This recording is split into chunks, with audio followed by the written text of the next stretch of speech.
Welcome back to Japanophiles. Today we have a very special guest. If you'd like to introduce yourself. Hello, I'm Tori. I have a channel called Tori Clough where I do movie reviews. I also have a sort of podcasty show called Movie Swap that we're going to be ripping off. Yes, I'm finally stealing the format of other YouTubers. Coming for you next, Red Letter Media. Gonna get that best of the worst. People would probably best know you for, or at least with my subscribers, they would probably best know you for the Why Death Note Sucks videos, for that shitty Netflix Death Note movie. And that's not what we're going to be talking about today, thankfully. No, I don't ever want to talk about that movie again. Oh my god. What a nightmare. No, instead today we are talking about two movies, one of which is Sono Sion's Why Don't You Play in Hell, and the other is Beat Takeshi's Kikujiro. Yeah, so I figure we start with Why Don't You Play in Hell? All right. So this is a very weird, it's kind of hard to describe. It's a schlocky, fun tribute to creativity in filmmaking about the Yakuza. Yeah, it's one of the best Yakuza movie that I've seen, but it's not even a Yakuza movie, really. It's very inaccurate.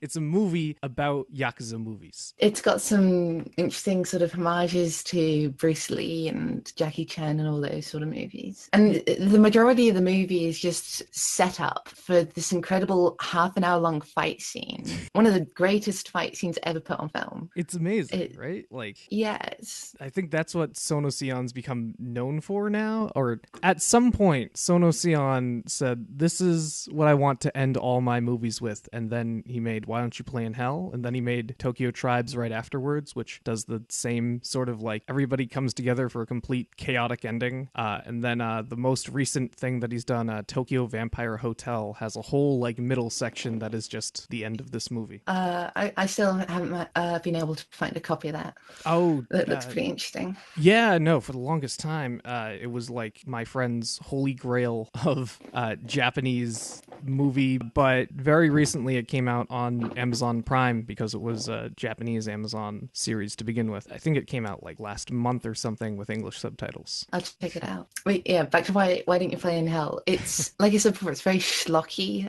That's the thing with Sion Sono. A lot of his films are very much, like on a technical level, they're very poorly made, but they're sort of done with a wink and a nod to the audience. Yeah. So you're able to sort of accept the weird CG blood, the very strange soundtrack choices. Well, the weird CG blood doesn't bother me as much in this movie as it does in any other Japanese movie or even movies in general where it's just clearly like painted in there. Compared to some of Sion Sono's other examples of CG blood, have you seen the film Tag that he made? Yes, I love Tag. That's an interesting one. I think the CG blood in that, in comparison to Why Don't You Play in Hell, is a lot more poorly made, which is weird since Tag came out. It came out 2 years after Why Don't You Play in Hell. Mm-hmm. He's no stranger to bad special effects, or like, even in some of his movies, practical effects. He's like Suicide Club.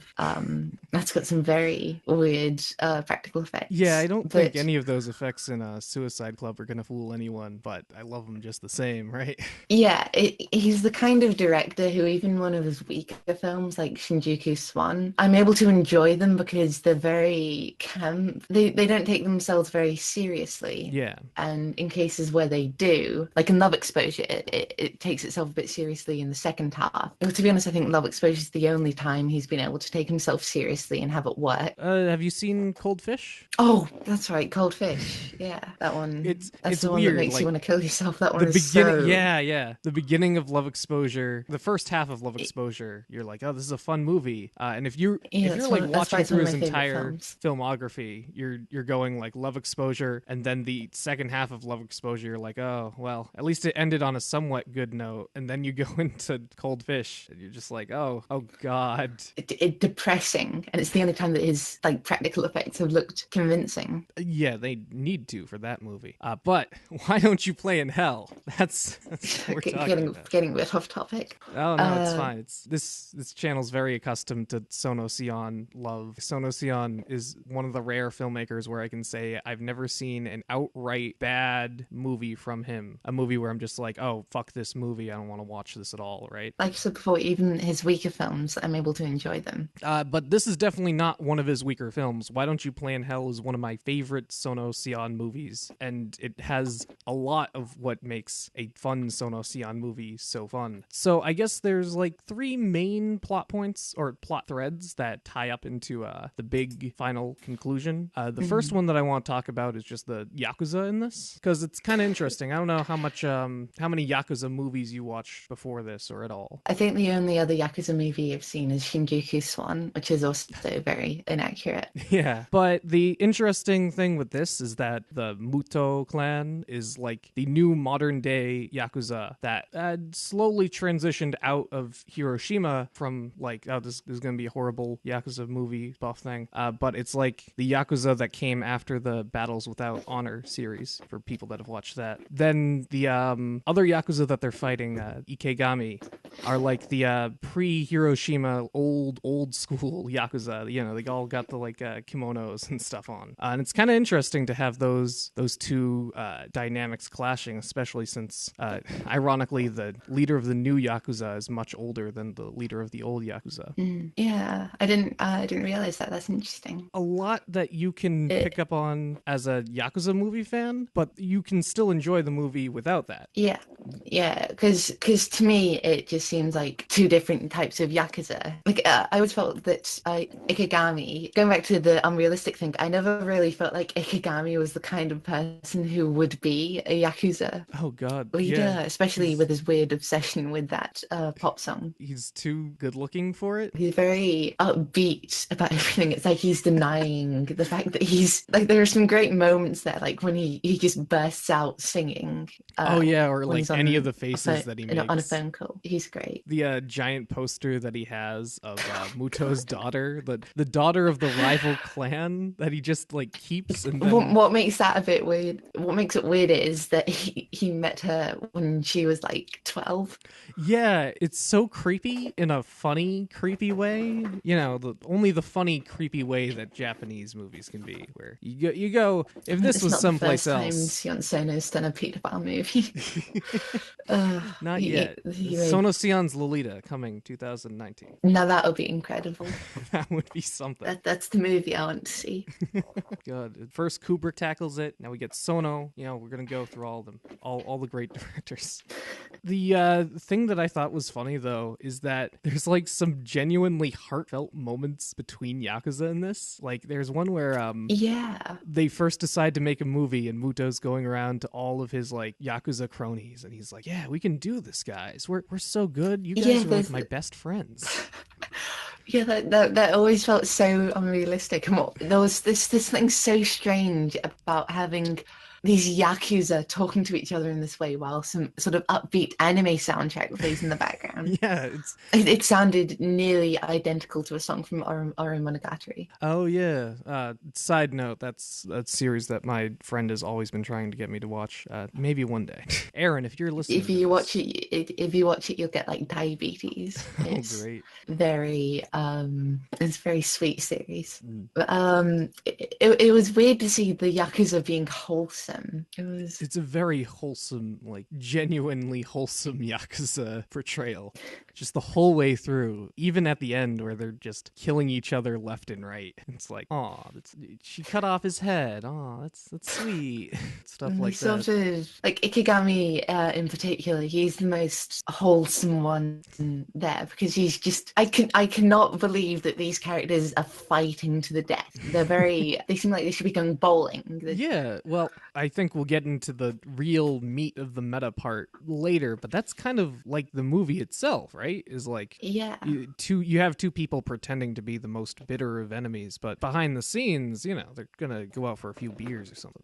Sake, if it's Japan, I guess. The Yakuza storyline was my favorite storyline out of them all.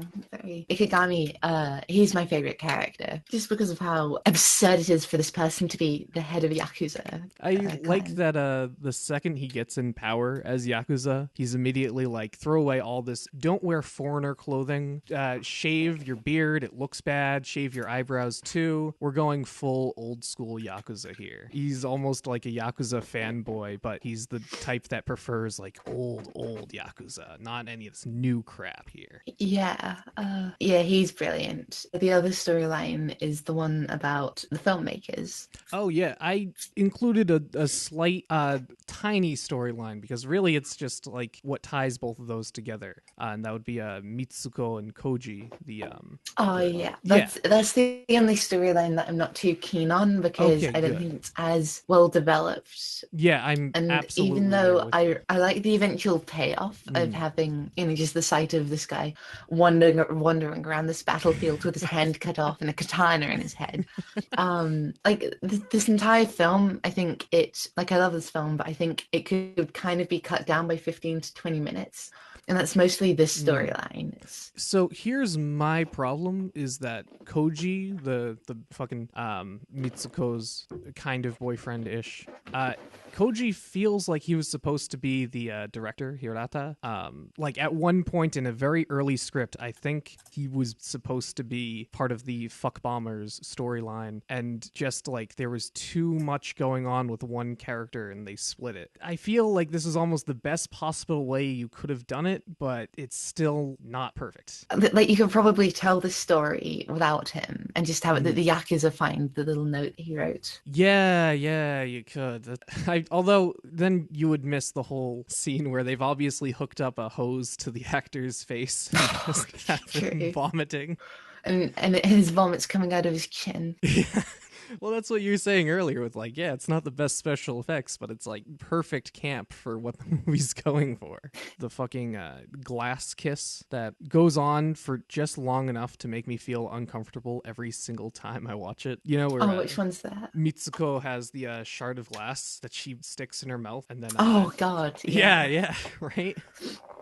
Like that's the only bit of the movie where you start to think, okay, this is actually really disturbing. This is painful. This is the sound effects that they add to it too. Even though like you know that in reality there's nothing in there. It's just like it's all added in post. But it's the thought. It's the thought that gets me every single time I watch this. It's like, oh god, that's fucking painful. And just seeing like the shards of glass poking holes through his cheeks.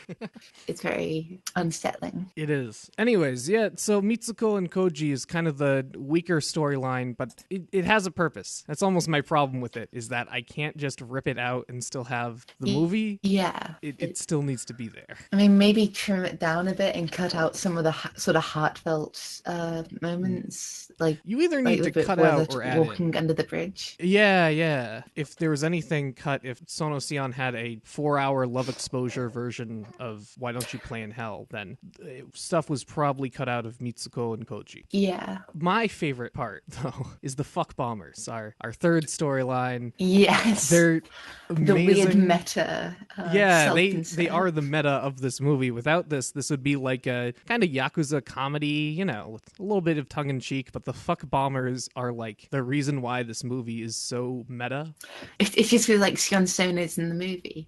Especially with all of his friends. Like just the sight of these people who just running around, dicking about, just filming whatever. I love that feels exactly like something Sion Sono would do. 10 years pass and they've stayed in the exact same place, but not just them. Every single person in this movie has just stayed in the same, like, nearly exact place that they have been 10 years before. Yeah. But that ties in heavily with the Fuck Bombers because they've stagnated, obviously. It's kind of their story arc of like, well, we had fun in high school, but now we're just like dicking around in this theater that's it's about to close down. Some of us have real jobs. It's sad. It's a bit depressing, but because of the way that the characters are written, it's just hilarious. Oh God, where he's talking about a holy trap. Yeah. Mm-hmm. And the weird sort of fight scene in the theater. Yeah. Also, speaking of the theater, do you see like the Easter egg?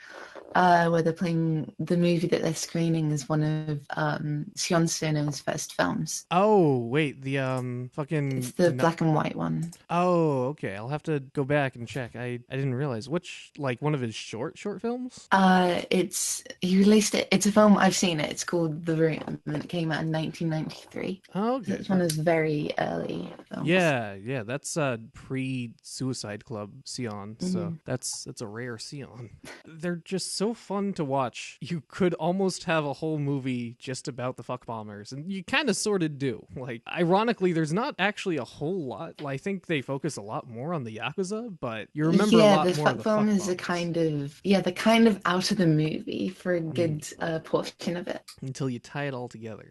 I think that's the funniest part, or at least where a lot of the comedy comes from, is just like having these plots that are totally separate for most of it, where the fuck bombers are finally with the Yakuza. They enter Ikegami's place and they go, "Oh, it's you were the Yakuza with the blood," and he goes, "Oh, you were the brats on the street." Yeah, and that's where a lot of the comedy with them, or at least tying them back in, comes from. Yeah, they're basically out of the movie for about half an hour, and then they come back in, and the main fuck bomber, what's his name? Hirata. I'm terrible with characters' names. It's Hirata and Sasaki. I wrote these down from an IMDb page, so he's completely insane. He's great. And I like that he's just out of his mind. His friend is dressed as Bruce Lee, but you kind of get the feeling that wasn't his idea. That I'm sure he probably likes some Bruce Lee movies, but Hirata's the one that's like trying to sell him as Japanese Bruce Lee the whole time. Like, he was just fighting one day, and then Hirata showed up and just started filming him. Yeah, I mean, that's basically what happened. So I think we're moving towards it anyways, but the climax where all three of these combine, and it's basically like the last, quarter to a little bit more than the movie? It's like the last half an hour of the film. Yeah, basically. It's what the entire movie has been building up to, this weird sort of convoluted plot. It needs to exist so that we can get to this amazing half an hour fight between the two Yakuza clans. Oh, and there's so many false starts to it, and I don't even care. They're all great. Where we need a script, and then they start to go through this whole script montage, only to reveal that it was but we don't have time to do any of that actually. That was actually quite a well coordinated shot. So they basically just have to shoot around the Yakuza and eventually start shooting the Yakuza. Some of the best. Because at the beginning they established that they're only going to use swords, but then they just give up on that and start. Where did they get those guns? Those big. What were they using? They were just gunning down everybody while riding on dollies. For a different person, as far as gun knowledge goes. The one that just shoots a lot of people. Yes, that one. We'll cross-reference IMDb people. Of guns and post an image here right now. But yeah, just as a side note, those fucking cameramen, the husband-wife or boyfriend-girlfriend duo of the cameramen is so sweet, but also you see them just mowing down people in the finale. One of them specifically a handheld camera operator who's dating a stationary I'm not too familiar with these terms. A dolly. I think a dolly. And I like that they spend so much time trying to figure out how they're going to shoot this, but then near the end they just give up and start joining in the fight. Yeah, not only that, but they have so much set up. I think just the scene where it goes to the guy that's recording the audio, and then he's the first one that finally pulls out a gun. It gets me every single time. It's like I'm not sure if I'd say surprising, but you know, it's a well done scene. It's almost more serious than the actual like stuff that's going on, or at least it feels like it. Yeah, it's very. Also, the entire fight scene is very well coordinated. Oh yeah, good. Like generally, whenever you look anywhere, there's never somebody who clearly doesn't know what they're doing. Yeah, everybody's in on it at least, and you don't even have to worry about like hiding the cameras because it's all just part of it. Oh, do you think like some of the cameras were just actually recording it, and they didn't care about getting the cameras in shot? I would be surprised, but not that surprised. Yeah, right? they don't need to worry about hiding the camera. They don't. We'll talk about it later, but they didn't need to worry about hiding the word "cut" at the end of the movie. So yeah, that was a little weird meta moment. It was perfect. But the cocaine, cocaine scene, so much is going on that like it's just a small part. But Koji ends up with he gets cocaine under his shirt and then accidentally ends up. Yeah, that's the reason I don't think Koji should be cut out of the movie, because just the fact that he's wrongly brought into this, accidentally gets high on cocaine, and then gets his hand cut off, a katana in his head, and just wanders around for the rest of the movie. Just limps around like some sort of sad unicorn. And every time they cut back to him, there's like that weird music box song that plays. The soundtrack for this movie is great because they're constantly just cutting from one song to the other, and it creates these massive tonal shifts. There's one point where Muto is offering Koji the amount of money for the movie. He gives him the whole speech. This is the money that I spend on my girlfriend. This is the money that I spend on my mistress. This is the money that I spend on my wife. And which one are you? But in the background of that scene, it's I want to say Beethoven, but I'm not that big of a classical musical guy. Yeah, it's Beethoven's 7th. Yeah, and it's exactly the song. It's what I and my friends call the Love Exposure theme song, because that's all that I can think of whenever I hear that in any movie now. I used to refer to it as the Barry Lyndon theme song, but then I actually looked up the Barry Lyndon theme song and I had it confused with a different song.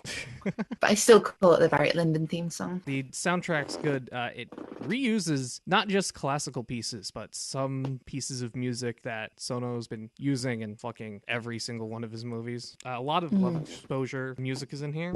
I've noticed he reuses a lot of music, mostly Beethoven. Weirdly he's a big enough, fan of Beethoven. There's one track in this movie that I can never find because it's like a drum overlay. Yura Yura Empire does a lot of the Japanese songs in Love Exposure. And in Love Exposure, their song Beautiful has this like other track laid over it for the movie. But then that track, not the Yura Yura song, but the track that's laid over it shows up again in Why Don't You Play in Hell, and I can't find anything on it anywhere. Kind of leads me to believe that Sono made this himself and just hasn't released it in any form. That's interesting. That sounds like something he did. Well, apparently he did work. I say apparently because I don't know how involved he was, but he did work with Yura Yura Empire on the music that they did for the movie. So he has had like some background in music, probably mostly for his movies. I've shown this movie to my friends and they've been like, "Oh, can you find me that song?" And I'm like, "No, I haven't been able to find it for years."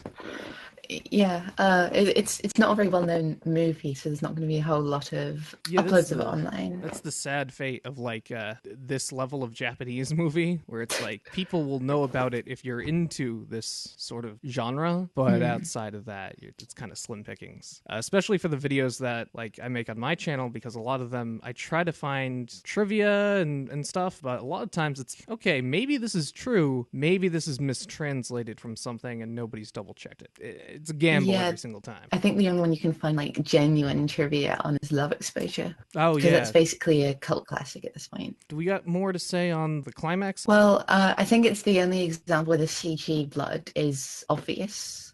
or that the bad special effects are particularly obvious, because it's obviously this huge. I love that at the end of it just ends with the police showing up and gunning everybody down. Yeah, everyone just gets slaughtered. It's the best sort of anticlimax to that scene, or climax, if you will, really, because it's like, yeah, this is just the logical conclusion. And it's like a joke that's been building up the whole movie, too. It's the same cops that are watching them set up for the movie, and they're up to something, you know, something's gonna go down. And then they just show up and kill everybody. Yeah, and then we have the Sion Sono cliche at the very end, which is just somebody running through the streets screaming. Yeah, so let's talk about that. Hirata screaming through the streets, going the Fakudama. Every Sion Sono movie has at least one scene where somebody's running through the streets screaming. Like, even as older ones, like Into a Dream. So there's a fake out during this, or a kind of fake out, where it then goes into the movie theater and everyone's okay, including Muto, who very recently had his head cut off, just shows up with a and neck she's brace. got like a neck brace. And I kind of want to believe it. It's so absurd that I just want to believe that, like, yeah, they got a couple injuries during the movie. It's the kind of thing that would happen in a Sion Sono film. Of course, the other option is just that everyone's dead. This was Hirata's imagination. That's two endings right there. I always propose a third ending to, like, when I've watched this with people that haven't seen it before. And that's when you hear Sono Sion say cut at the very end of the movie. The third ending is that literally everything is a movie and you just watched it right now. The most So the theory is that the movie's a movie. My theory is that the movie's a movie and we all watched it. That's the game theory. Well, you're not right wrong. There. Irrefutable. I mean, I felt like the very ending was more of sort of a nod to the meta elements of the movie. Just he's acknowledging the underlying themes of the movie and all the weird meta stuff that he's been hinting at throughout the entire film. Yeah, it's like the idea that Hirata is just Sion Sono. That's Why Don't You Play in Hell? Mostly, like. So, would you recommend Why Don't You Play in Hell?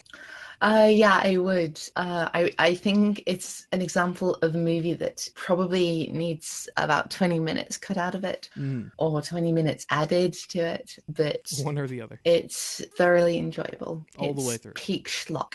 It's great. In terms of like Sono Sion movies, would you recommend this to somebody who hasn't seen any Sono Sion? I think like you could still enter in this without seeing anything of his. Almost get like a better idea of It's probably a great movie to watch with drunk friends. Oh my god, yeah, I can attest to that. Went over better than Suicide Club. Oh boy. Oh god, did you watch Suicide Club with your friends? Oh, it was my pick for Halloween, of course. Oh. It's... Oh god. That movie's like... That's just if you could find a good quality version of it, because all the versions I found, they look like you just smeared Vaseline over the camera. Yeah, it's like 2003 filmed on a 2003 like point and shoot camera. It's like clearly no budget, but I love it so much. Or they just blew all the budget on like the Uzumaki spiral thing. So I guess we'll move into Kikujiro. This film was very confusing. I enjoyed it for the most part, but I have no idea what they were trying to do or whether they achieved what they were trying to do. Like, scenes don't really start or end. A lot of scenes just start in the middle. Like, it's bizarre. It's bizarre. Yeah. So I'll just give a quick recap summary-ish. Kikujiro is about Masao, who is searching for his long-lost mother. He teams up with Beat Takeshi, who plays Beat Takeshi, to find her. And this film is basically about their misadventures along the way. For me, this was like a journey, not the destination movie in almost the truest sense. One of them reaches the destination and then just decides to make the journey go on a little bit longer. It's hard to describe because I talked to my friend after watching it and he told me, it was Xavier from Movie Spot. Oh. And he told me that pretty much everything I described, like all the weird things that I noticed, just things that you have to expect from Takeshi Kitano films. Yeah. Like some very weird pacing. Definitely has that going on. So, ironically enough, Muto's character in Why Don't You Play in Hell is like the role that Beat Takeshi would play, except minus any heartfelt moments between Yakuza. And you can probably get it from Kikujiro, but Beat Takeshi is the hard-boiled Yakuza guy that just comes in, shoots somebody with no questions, and leaves, right? Like he buries somebody very early on in the movie. It's awful, but at one point, the kid gets taken away by a pedophile.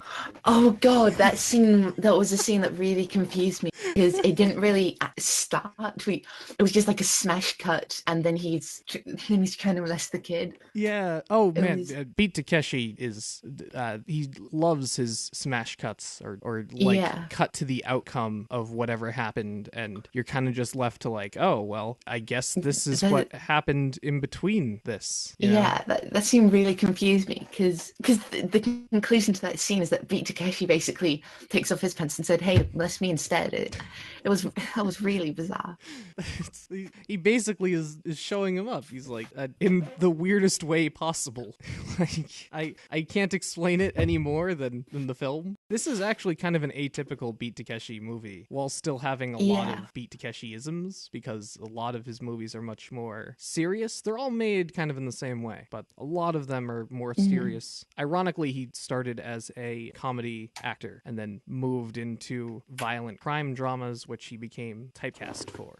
The soundtrack. I don't know the soundtrack was great. It was by the guy who does Studio Ghibli's soundtrack, isn't it? One thing that really confused me with this though was the main theme. Throughout the entire movie, I thought this sounds like near lawsuit level, like really similar to a song from Higurashi called Deiyu. But then I looked it up and I found that this movie came out before Higurashi did. So I don't know if Deiyu ripped off the Kikujiro theme, but something happened. Somebody somewhere along the way. I mean, the theme for Kikujiro it's kind of my embodiment of summer in a lot of ways. There's like some happy moments. Yeah, it's a very lovely theme. Yeah, I mean, hence why I've been listening to a lot over here. But like at least with Higurashi, that kind of all takes place in a summery climate. So yeah, influences and stuff. It's fair to say Higurashi ripped them off and they have no talent. That's the conclusion we can come to. あなたは今どこで何をしていますかこの空の続く場所にいますか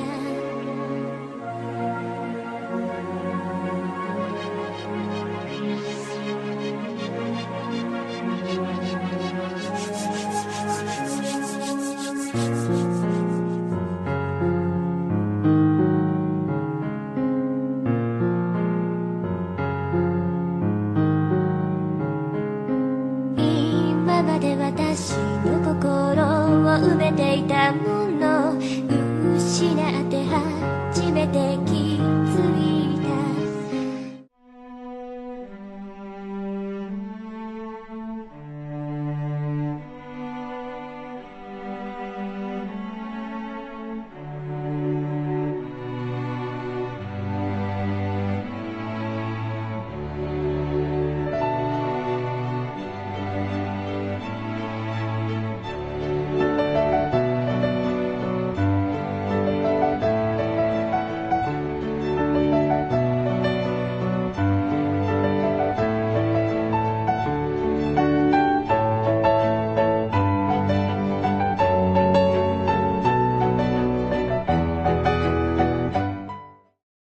So people have compared this movie to Ghibli movies.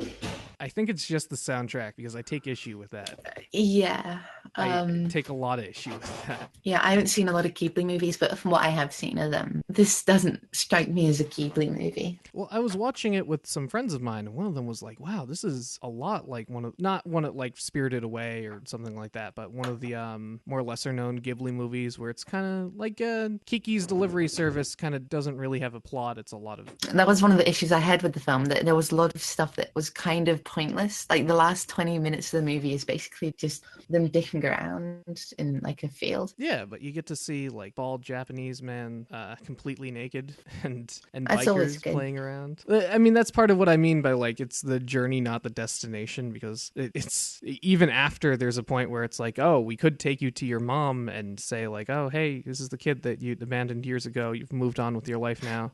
Instead, I'm just gonna like keep you happy for a little bit longer, and then we're just gonna like play around for a bit more before I take you back home. It's kind of nice. Yeah, it was weird, but it had heart, I guess. Yeah, it was sweet, I guess, is the best way I can put it. Yeah, and it was interesting that a lot of scenes just didn't really start or end. Like very early on in the movie, the kid, he like some other kids try to steal his money, and that scene just never started. It was just they cut to him being robbed. That was something I noticed happening a lot in the movie. Scenes just not starting, and just you show up halfway through and he's just something's happened. Something's going on. Yeah. I like early on in the movie, they're at the racetrack and Beat Takeshi's just having him pick numbers. Oh, that was an amazing scene.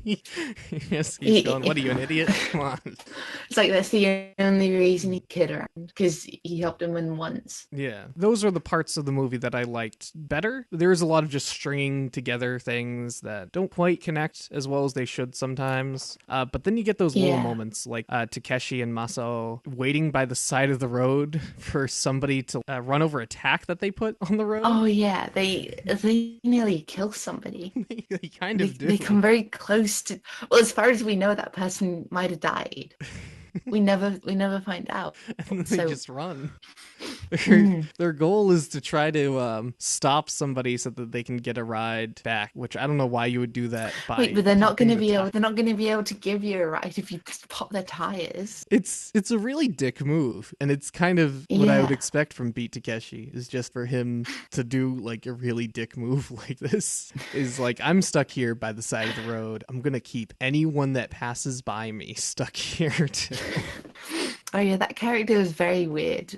Because it's hard for me to imagine that character actually having a life outside of taking the kid to his mother's, because he just meets the kid and just drops whatever he was doing to take the kid to see his mother. Yeah, basically. I mean, like, he's kind of forced into it by his girlfriend. That's why he takes him to the track at first. And I think with Beat Takeshi movies especially, it's hard to separate him from the character he's playing, because he plays the same character in pretty much every single thing. Yeah, that wasn't really a problem for me, because I haven't seen a lot of Beat Takeshi movies, but I suppose if you've seen a lot of them, it just all blurs together into one weird drunk Yakuza boss. Yeah, it kind of does, honestly. Which I don't know whether that's a positive or negative. I'm gonna go out on a limb and say that I probably enjoyed this more than you. Yeah, at the moment I've got it saved as a 6 out of 10. Okay. Because I thought it was interesting, but it was very weirdly paced, and I thought there were a lot of things that didn't seem to have a lot of meaning. Like, you compared this to Moonrise Kingdom, which is one of my favorite movies. They sort of touch on similar themes, but like if I'm like Moonrise Kingdom, like every detail's got a meaning. Like even something like Frances McDormand's character using a megaphone has some meaning to the character.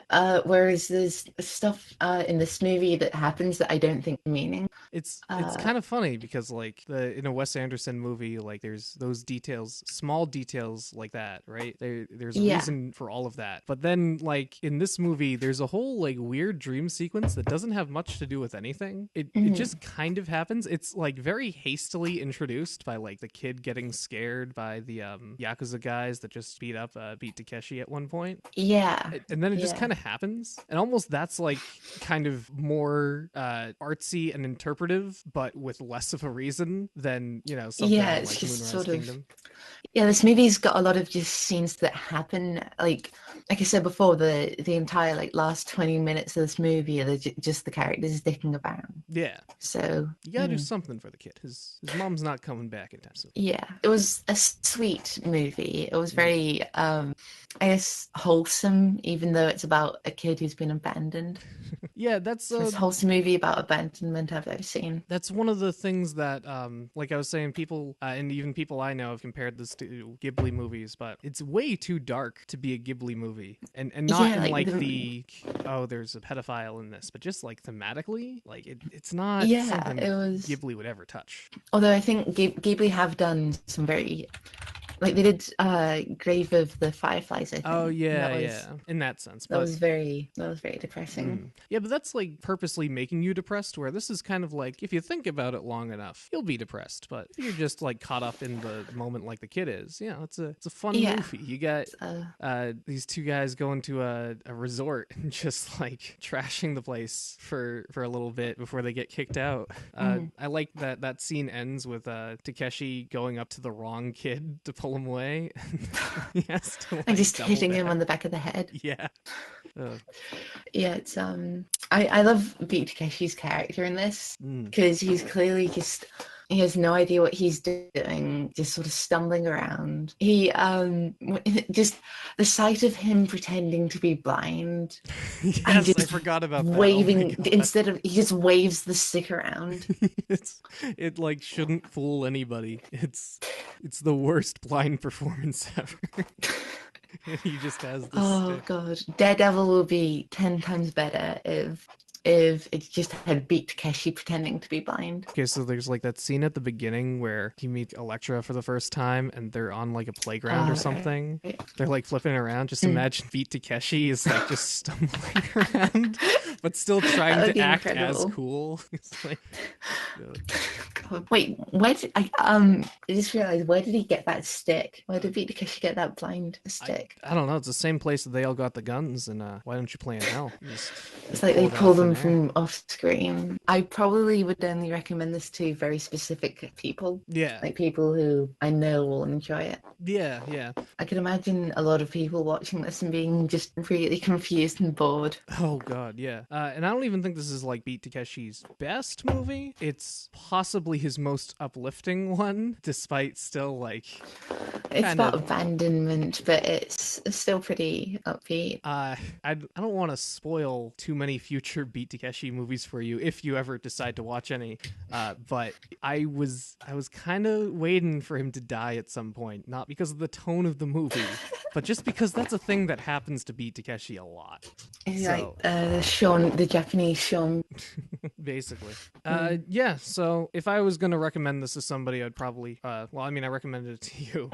But if not just for Beat Takeshi fans, then probably people that want a kind of listful summer movie. Meandering, but for me, in a good way. It's not really like a plot-heavy movie. Yeah, it's more about the characters, and I didn't think the kid was a particularly interesting character. It's mostly Takeshi Kitano's character that really sells the movie. And it's more just how the kid plays off of him. And he does something really stupid and cut back to the kid who's just stone-faced. Yeah, the best straight man somebody could have. A depressed child. Yeah. It's made me curious about what some other Takeshi Kitano films, especially because of the weird pacing. I want to see if that's sort of consistent throughout his films. Similar to this is Sonatine, which is kind of another summery movie. I think Kitano had a lot of boring summers when he was growing up that he's fond of.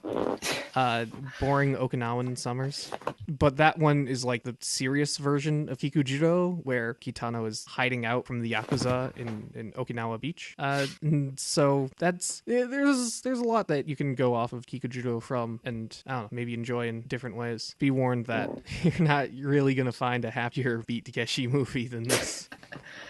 That's good to know. Who won the battle of the movie genre battle? I think it was Why Don't You Play in Hell?